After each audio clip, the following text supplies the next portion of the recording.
Welcome to Chillin' 101. We hope this video helps. You start by confirming prerequisites. You own Madden 26 and are an ultimate team, and you have coins or currency ready.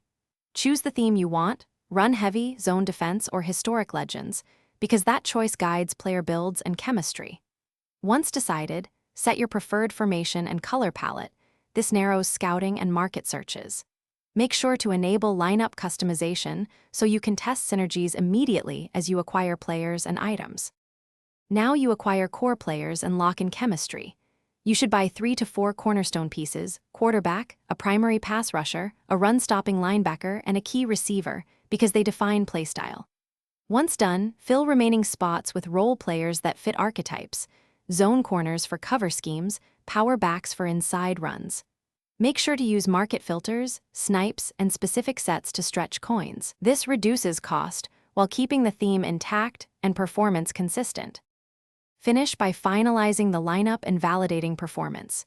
You must test the team in solo matches and adjust depth chart and playbook to match your strategy. This ensures players operate in their ideal roles.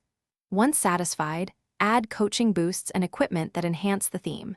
If things go wrong, replace underperformers, reassign chemistry, or tweak play calling. This often fixes mismatches. Finally, lock in any sets or objectives that cement the theme. Thanks for watching. Consider subscribing if we helped you.